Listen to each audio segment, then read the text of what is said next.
Hey there, how's it going, everyone? My name is Shakiel Mahjouri. You can call me Shaq here for Fansided MMA. And today we have the Super Saiyan of mixed martial arts, Roxanne Modaferi. How's it going? Fantastic. Thanks for having me. Appreciate you making the time. Have you been watching, have you seen any of Dragon Ball Super yet? Yes, I recently finished Super. I was waiting for it to all come out so I could binge watch it. Do you do the Japanese dubs with English subs? I do the Japanese language with the English Yeah, stuff. Yeah. yeah. How'd you like it? Because I was really stoked. I thought it was phenomenal. The first half where they just did random things were it was like okay, but the latter half with the tournament, oh man, it was so cool. It just no, yeah, it's really awesome. Yeah, it was Fight, nice. cool fight scenes. I appreciated that, you know what? I appreciated that they kept it kind of simple, that they didn't go off on too much of a tangent. They did what they were good at, you know? They just did it to the best of their abilities, and I love that. I really want to ask about this Halloween party you guys had at Syndicate, because everyone was dressed up in costumes, sparring. Is that an annual thing you guys do over there? Yep, it's our annual costume sparring. We do it every year, the Saturday before Halloween. What was the best costume there? Obviously, did the Captain America. I think I saw a Pikachu onesie. I liked my Captain America suit. Yeah, there was Pikachu. One guy wore Venom, a Venom shirt and a Venom mask. He looked pretty cool. John wore a cow suit, but kind of copped out and just wore the bottom because it was really hot. I mean, Yeah. but my best friend Serena's sister Kelsey wore Wonder Woman. That was pretty cool. Serena wore like a Godzilla lizard suit, and that was Hmm. pretty amazing. Speaking of Serena de Jesus, can you please tell me about that anger translation video you did? Because I thought that was awesome. That was a great little way to promote the fight. Thank you. Man, I can't talk smack to save my life, so I'm trying to figure out how to promote the fight. We've done it once before where she taught me about that anger translation thing. So I thought, hey, let's try it. You Hmm. know, I told her she could curse a little bit, but I think she still wanted to keep it like a little kid friendly, so she didn't go overboard with it. But we're gonna practice more and perfect the art. And yeah, I got a lot of views. The UFC Twitter retweeted it, account Is retweeted that so? it. That's something we can expect now moving forward from your fights, a little anger translation promo? Yes, I hope someday to take her to a press conference. That would be great. That would be great. That would be really awesome. And I like that the UFC retweeted that because I think it's important that I think you saw it a lot with Mighty Mouse and his gaming that the UFC starts opening their eyes to, not everyone's a Conor McGregor, but everyone has their own interesting quirks that you can promote. Yeah, I Um, wish. do you wish you could do some more of the I don't know if you're into I mean, I think you are into the cosplaying considering all the training you do and your Dragon Ball Z outfits and stuff. Do you wish there was more ways to incorporate that into the weigh-ins and all the sort of ceremonial stuff? I really, really do, man. I really enjoyed dressing up for weigh-ins for Invicta. I did several Mortal Kombat characters. I Hmm. did Goku. I did Leia. I did Naruto from Naruto, the anime. But we have to be Reebok friendly, and I had to get their permission to do anything really. But I mean, I don't know. So I've I've seen and I've heard from fighters who have tried stuff and not gotten away with it that the Reebok team, they say they're pretty open to it so long as you express what you want to do ahead of time. What are your experiences with that, if any? I requested to wear my blonde wig at my last Hmm. weigh-ins, and they approved it, and that was really nice because it's blonde wig, and I like wearing wigs. Hmm. So So is it mostly just they want the Reebok swag to be present and visible? I think so, yeah. Yeah. So I'm not gonna say too many details about anything. I'm just gonna say, hey, can I wear this wig? And then hopefully it'll get approved, and everyone will be happy. Do you think you might have something planned for this fight then? Oh yeah. Okay, that's always good to Hopefully hear. the Has shot. it been approved? I have to wait until I get there and then ask them. Okay, has it been? Oh, so you haven't asked them yet. That's an in-person sort of thing. Kind of, yeah. Yeah. So you are fighting Sijara Eubanks at UFC 230 on November 3rd, if I'm not mistaken, at Madison Square Garden in New York City. Um, there's been a lot of unintentional build-up to this fight because obviously Sijara was supposed to fight Valentina Shevchenko for the UFC flyweight title. That got moved again. She lost that fight. She's been super angry. She's mad at Dana White. She's mad at the UFC. She's mad at Joe Rogan. She's mad at media members, the public. It all got kind of, and it sucks for her because she had a fight. She signed a contract. It was taken away from her, and they didn't even tell her that they were going to cancel the fight. I guess my first question for you is: do you feel for Sijara? Do you think she kind of got a shit end of this deal? Man, I was really happy when I heard that she got the chance to fight for the title Mm-hmm. because she was supposed to she earned that right on the Ultimate Fighter, and then I stepped in when she was unable to make the weight, which was her responsibility. And then she beat Lauren Murphy, and I feel like she did prove that she could make the weight, so I feel Mm-hmm. like she should have gotten the fight to begin with, but it wasn't a money fight, and I get it, kind of, sort of. I mean, the UFC is, MMA is a mix of sports and Yeah. entertainment. So, I mean, if it were purely sports, absolutely, she should absolutely get that title shot instead of having somebody drop into a new weight division and get the title shot. Mm-hmm. But, that's not for me to decide. I don't run the business. I'm not a business person. So I just, do what I'm told and be grateful for what I have. So, I did feel bad for her that she didn't get that. And also, when I beat her, I'll be able to call out for the title shot. So sorry, Sajara, but it's the way it goes. Life's not fair. How focused do you think she is on this fight, and do you think all this other emotion might hinder her when you guys meet? Man, she's so mentally strong. I think that she's just going to fight super hard, and I'm going to fight super hard, and it'll be a battle of raging will. And your plan is to call for that title shot should your hand be raised. Correct. Yeah, long time coming, right? A long time, Um, in a year and a half. But Obviously this is a rematch. You guys did fight in the Ultimate Fighter, and I think anytime you ask someone in a rematch what's going to go different, well, obviously you wouldn't be taking the fight if you didn't think you could win. What I would like to ask you though is, what is it like preparing to fight Sajara in the Ultimate Fighter and the restraints of that reality television show versus preparing to fight her at a scheduled event? good question. For one, I have my normal coach, John Wood, Hmm. looking at film and telling me strategies, whereas I didn't really have that on the Ultimate Fighter. They were good coaches, but it wasn't my coach. Um, and um, I didn't have my same environment, with physical training that I have here at Syndicate with Lorenzo, best trainer in the world.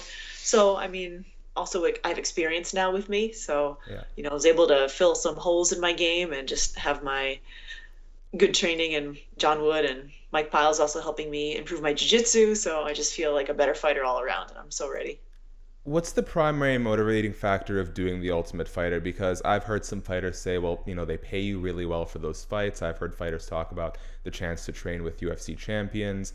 Obviously, it's a direct way to get into the UFC. For you, what was that was your second time on an Ultimate Fighter show, right? Yeah, it What were was. the prime motivating factors to do that show twice? I really would rather have just gotten signed to the UFC without doing the show again. But when I talked, when I had John talk to the UFC people, there was no guarantee of that. Hmm. But there was a higher likelihood of me getting chosen for the show since, I mean, I got a lot of good feedback and from my last season that I was on, and it was also a path to the title, a chance to fight for the title. So Coach John Wood just said, "Roxy, you have a chance at the title, go do it." And I said, "Okay." Oh, that's the life of the fighter, right? Sometimes you have tough decisions to make. You Yeah. have a remarkable career, and what I think is most fascinating about it is you had a pretty rough stretch from 2011 to 2013, something like six consecutive losses against some of the best in the business. Barb Honchak, who you redeemed that loss most recently, Raquel Pennington, Sarah Kaufman. What flicked that switch after those six losses that sent you onto this, upwards trend, potentially to UFC title shot? Yeah, that was a pretty rough streak. I started losing and I just couldn't win, and I tried to drop weight classes because after fighting Sarah, my manager said, "Hey, I think you're getting out muscled." That was about the time, 2010, 11, that Hmm. I feel like people really started cutting a lot of weight. I feel like before 2010, people kind of were within well, in my weight class, within about 5 pounds of their weight class, but Yeah. then like people just really started drastically cutting weight, and I was like getting out muscled. I'm like, okay, I'll drop. but I didn't know how. And I was in Japan, and I just dieted too much, and I felt weak, and just I stagnated. Like I plateaued technique wise too. Like I just Hmm. didn't feel like I was improving a lot. Like my striking, especially, like my striking just sucked so much. I tried to change gyms, I changed trainers, I changed like mid holders. Like my striking just would not get better, and I almost gave up on it. Like I'll just do jujitsu. I don't need striking anyway. So finally, when I, moved to Vegas and met John Wood, the way he explains things went into my brain so easily. Like I have trouble remembering stuff sometimes, Hmm. just not brain damage, of course, but just I just can't absorb striking technique very well. But he taught me so well. Man, it's really because of him that I'm in the UFC, and he really turned my career around just working with John and at Syndicate MMA. The So life of a fighter isn't as glamorous as it's made out to be, especially if you're outside of the UFC. Had that change not happened, had you not met your coach, how many more losses do you think you could have taken before he said, maybe this isn't the right move for me? I kind of thought in the back of my mind, it was the first fight I had with Invicta. Hmm. If I lost to Tara La Rosa, was thinking of retiring Yeah. because if you just can't win, what's the point? Like, Yeah. I think I was 30 at the time, and I wouldn't have seen a future for myself. Like 7 losses in a row, like just that sucks. So I, got to make some money somehow, have a career, really think about my future. But when I won that fight and I sensed my striking and getting better, I sensed all this potential. Like I have all this potential with this Hmm. new coach. Like he's a miracle worker, and how far can I go? So I just kept going and I kept winning, and man, I'm in the UFC now. Why do you think it is that these veteran, we always talk in MMA about the new generation, the brand new fighters coming in with an MMA base, not a wrestling background per se or jiu-jitsu background, but all around MMA base. It seems in the last couple of years, a lot of these more veteran fighters that might have come into it like yourself with one particular background, really putting it all together. I think the most recent example is Anthony Lionheart Smith. He's had a very late career resurgence, and he's really put it all together. What do you think are the differences for someone who's been in the sport for a long time to start really warming up to all these different elements?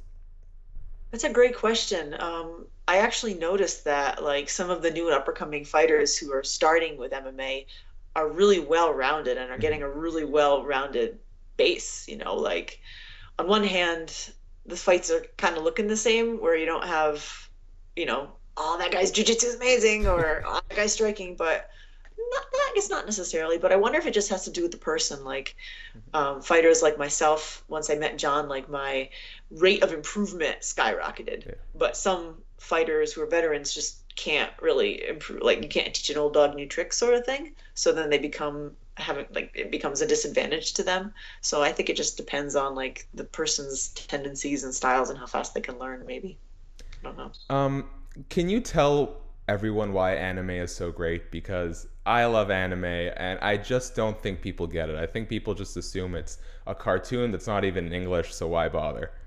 Yeah. So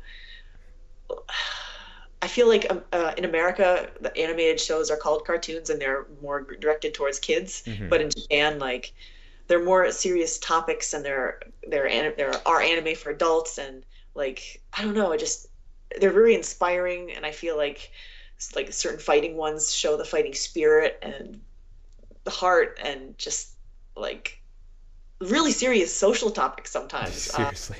Crap, what was that one?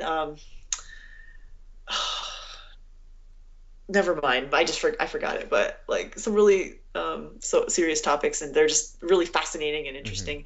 Ajin, like the people who can't die. Have you seen Ajin? I haven't, but I will add it to the list. I man, it, Death Parade, where like people that go to the underworld and are judged before they actually go there, and like just I don't know, that it's just sounds amazing. phenomenal.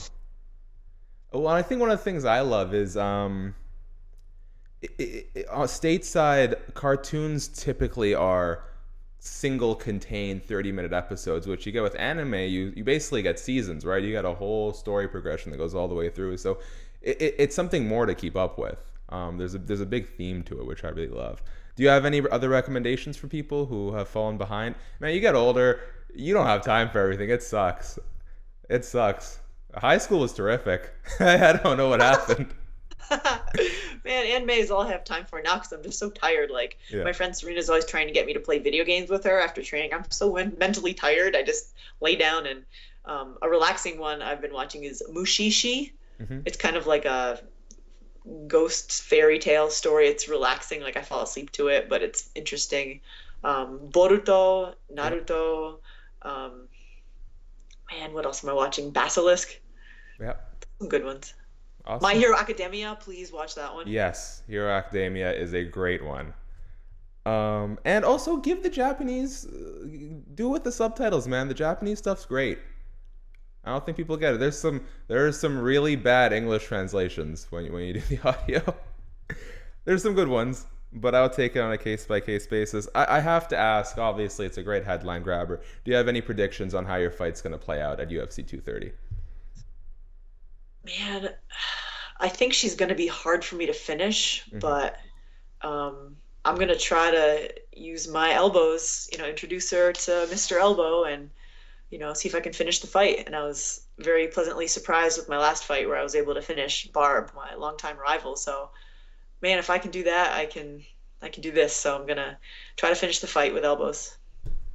Roxanne Modaferi takes on Sijara Eubanks at UFC 230 at Madison Square Garden on November 3rd. Roxanne, thank you so much. Thank you.